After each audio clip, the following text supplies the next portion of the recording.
Olá, turma, tudo em paz? Tudo beleza? Estão vendo isso aí na tela, JWT Token?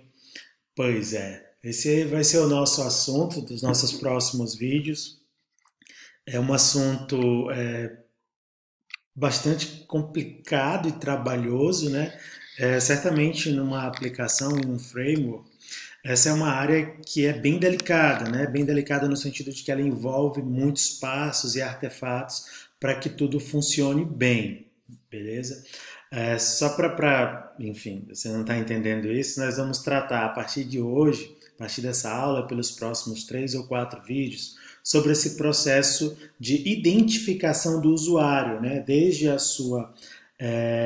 do seu cadastro, né? Que é chamado de sign up, passando pelo sign-in, que é você se autenticar, entrar, ser reconhecido, e as requisições seguintes, quando é necessário você restringir apenas a usuários autenticados. Né?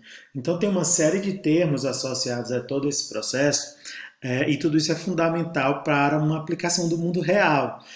Então você precisa ter garantias que quem vai usar a sua plataforma esteja autenticado, se assim exigir, que cada usuário cadastre e acesse informações sensíveis apenas se ele tiver autenticado e apenas as suas informações, que quando ele faça uma compra, uma aquisição, aquilo fique associado ao seu usuário, e que ele não consiga acessar os dados de outros usuários, a não ser os dados que são é, feitos para isso, né, que são públicos dentro da plataforma, tá? Beleza?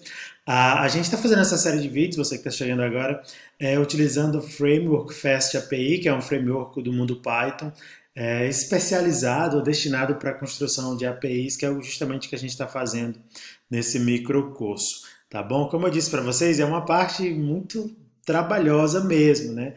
Mas é essencial e tudo. Mas se a gente prestar bastante atenção, eu vou tentar fazer isso aqui, eu já treinei aqui, já organizei tudo bonitinho, para que a gente vá sem ter muitos pontos de desvios, né? Mas se você prestar bastante atenção, você vai compreender todo o processo, sim, e com um pouco de dedicação, com erros e acertos, você vai chegar no objetivo, que é ter esse processo funcionando, tá bom? A gente vai utilizar o Fast API, como eu disse para vocês, e para nossa sorte ele contempla bastante esse processo, assim como diversos frameworks e bibliotecas de diversas linguagens têm suporte para tudo isso, tá?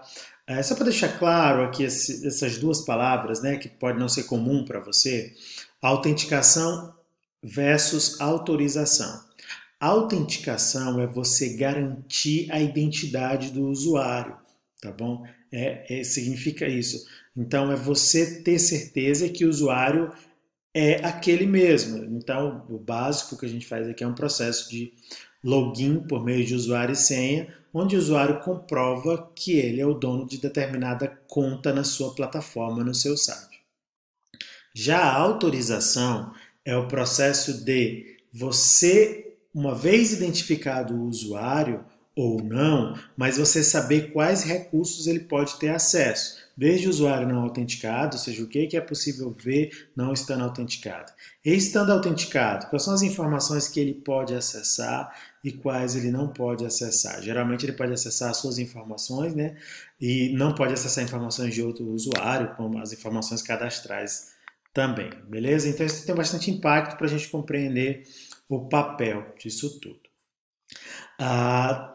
Como a gente está trabalhando com API, a gente sabe que o front-end e o back-end eles vão ficar descolados e o processo de comunicação será por meio de uma API REST, onde você faz requisições HTTP, enfim, faz essa conversa de request e tem os response com os dados necessários não, os dados que batem com a sua requisição, dentro daquilo que você pensou, tá? E esse processo ficou um pouco desafiador, eu disse, cara, como é que a gente vai garantir esse processo de autenticação, requisição pós-requisição, certo? O usuário vai mandar em cada requisição, além dos dados para realizar uma determinada transação, em toda transação ele vai mandar usuário e senha. Beleza, poderia ser assim, mas aí ia ficar realmente mais vulnerável, né? dos dois lados, do back-end e do front-end, que você teria que guardar no front, para começo de conversa, no front-end, quando o usuário entrasse com login e senha no começo, você teria que deixar aquele login e senha guardado ali no front-end, disponível, para você sair injetando ele em todas as requisições, né? Isso já seria chato, poderia vazar. E as próprias requisições também teriam como carga o usuário e senha, tá? Mas uma série de processos de autenticação foram desenvolvidos e o processo via token, né, é o processo mais utilizado hoje em dia e ele é bastante prático, podemos dizer assim, ele não é tão complexo e, enfim, você configura ele uma vez só, você faz ele uma vez só e ele funciona da seguinte forma. Então você tem a sua aplicação, tem uma série de rotas que estão relacionadas a esse processo de autenticação. A rigor, nós temos duas rotas principais. É uma rota de criação de usuário e uma rota de login, né, de entrar. Então, esses processos são chamados, você já deve ter visto aí, de sign up e de sign in, né? Sign up e sign in. E, enfim, costuma ter o sign out também. Até escrevi sign out aqui em algum lugar. Sign in e sign up, né? Beleza. Esse processo começa da seguinte forma: uma vez que você já criou o seu usuário, você faz uma requisição do tipo sign-in, mandando a sua identificação. Vamos supor o seu e-mail e sua senha, o seu telefone e sua senha. No nosso caso, na BLX, o login do cara vai ser o número do telefone e ele vai ter uma senha cadastrada. E, enfim, você faz essa requisição normal. E o seu servidor, né, a nossa aplicação, vai retornar para ele, vai confirmar que o usuário existe, vai olhar no banco de dados, vai confirmar a senha, se a senha está correta. Se tudo isso estiver ok, ele vai retornar tanto os dados do usuário, diz, olha, esse login e senha pertence ao Rogério, Rogério da Silva, endereço tal, nome tal, os dados que achar conveniente. E junto com esses dados, retorna-se um token, né, que é chamado aqui de JWT, que é JSON Web Token, que é um token que ele tem uma carga de dados ali encriptada, né, e manda isso para o front-end. Aquilo garante para as próximas requisições que ele não precisa mandar usuário e senha novamente. Ele manda esse token que o back-end vai saber dar uma validada nele. Vai tanto verificar se esse token ainda é válido, porque você pode datar ele, né? Você pode dar um prazo de expiração para ele. É como se a carga que está lá, a carga indica a qual usuário pertence. Então, as requisições subsequentes, você vai mandando esse token, tá bom? Então, o processo não é complicado. Então, para entender aqui, olhando de cima, você, uma vez criado o usuário, a gente já tem essa rota, a gente vai só dar uma otimizada aqui nela, criou o usuário, quando o cara entra no aplicativo, ele vai fazer login. Feito o login, dali para frente ele tem apenas o token que ele vai mandando a requisição, uma requisição. Tudo bem? Então nós vamos precisar na nossa aplicação de rotas sign up, que a gente já tem, vamos só ajustar, de sign in, rotas do tipo me. Me significa uma rota para mostrar meus dados, tá? Deixa eu mostrar para vocês aqui que eu já tenho um código funcionando de todo esse processo, né? Então a gente começa aqui com um sign up, né? Tá até retornando uma senha criptografada aqui. A gente começa aqui com um processo de sign up, onde você preenche todos os seus dados, né? Deixa eu ver, Davi Silva, telefone 94943. Enfim, você se autenticou aqui. Essa senha minha não tá bom, estou incomodado com ela. Deixa eu mudar aqui no nosso sign up para que não retorne essa senha, né? Response model, deixa eu botar aqui usuário simples, isso. Só isso aqui eu acredito que vai ser suficiente. Se eu pedir para criar o Davi Silva novamente, ele não vai deixar, porque já existe um número de telefone cadastrado. Eu vou botar o 2 aqui, chamar de Davi 2. Agora sim, retorna apenas o nome e o telefone. Perfeito? Esse é o sign up. Agora nós vamos para o sign in. Então o sign up criou um usuário no banco de dados, Davi, com esse associado a esse número de telefone e a senha que foi enviada, que é 1, 2, 3, 4, 5, 6. A senha inclusive já está criptografada, você viu aí no início do vídeo. Aí vamos para o sign in. No sign in eu tenho que mandar a senha e o número de telefone do Davi, que é o 992, é esse. e vejam só o que a API deve retornar, exatamente como eu falei lá. Esse token que é utilizado em requisição após requisição, ele é chamado de Access Token. Nós temos também o Refresh Token, que é outra coisa, mas o Access Token é esse que é utilizado. Então, nesse momento aqui, nós estamos simulando, o cara acabou de baixar o seu aplicativo e entrou no aplicativo com o usuário e senha dele, que ele já foi cadastrado. Então, ele retorna, então o aplicativo vai guardar esse token em algum lugar, porque quando ele for fazer requisições que precisam desse reconhecimento do usuário, ele tem que injetar no cabeçalho da requisição esse token, certo? Então, eu criei uma rota aqui chamada Meus Dados, que é uma rota chamada auth.me, que eu venho aqui no header, presta atenção, aqui não vai ter nada, né? Você vai ver que vai estar vazio aqui, deixa eu botar aqui. Ele vai estar vazio se eu fizer uma requisição para ver meus dados, como se eu clicasse lá em perfil, né? Vejam só, vai dizer que não está autenticado, deu um erro 401, que é justamente para isso.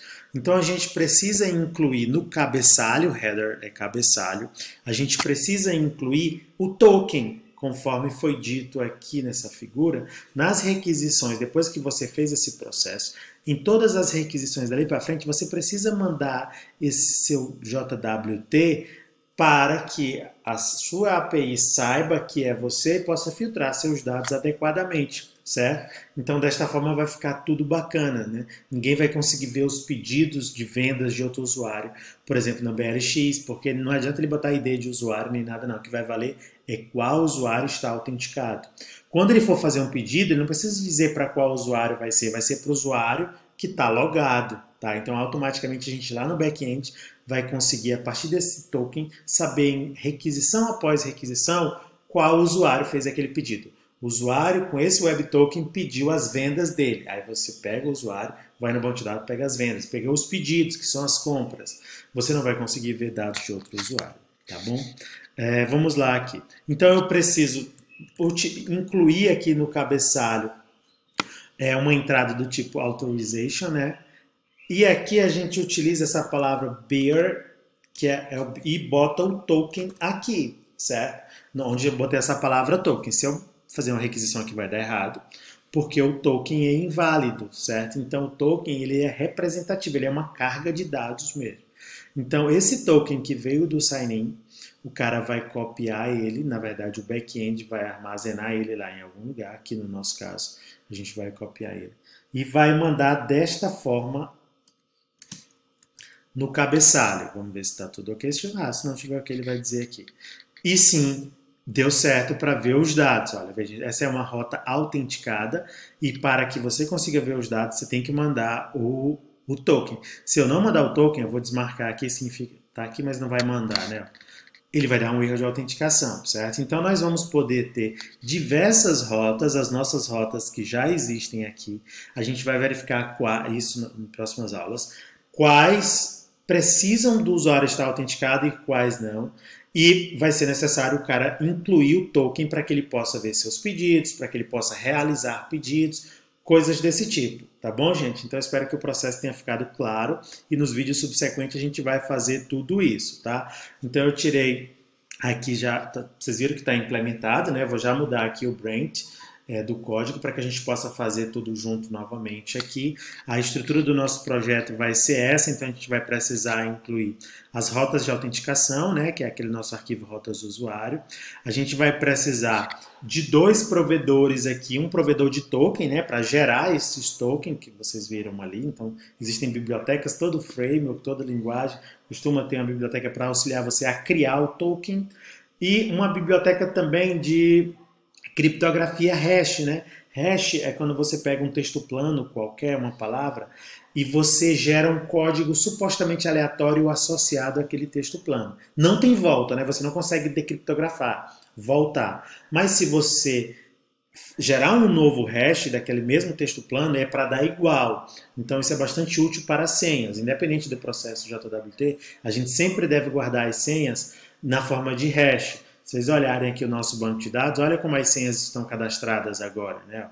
Elas estão com hash. Se o banco de dados vazar, a pessoa não vai nem conseguir ver isso. Então, a pessoa manda uma senha, a gente gera o hash dela, salva no banco de dados. Quando for autenticar, A gente pega o usuário no banco de dados, pega a senha que o cara botou lá no formulário de login, gera o hash dela e compara com o hash que veio do banco de dados. Então a gente vai precisar dessa biblioteca de hash também. Tá tudo aqui, tudo seguindo o manual, a documentação lá. Beleza? Aí tem o router úteis que enfim, nas próximas aulas eu vou mostrar para você. Tirei uns recortes aqui que vai ajudar a gente a desenvolver tudo isso passo a passo, tá bom? Então vamos para o próximo vídeo. No próximo vídeo a gente já vai direto para o código.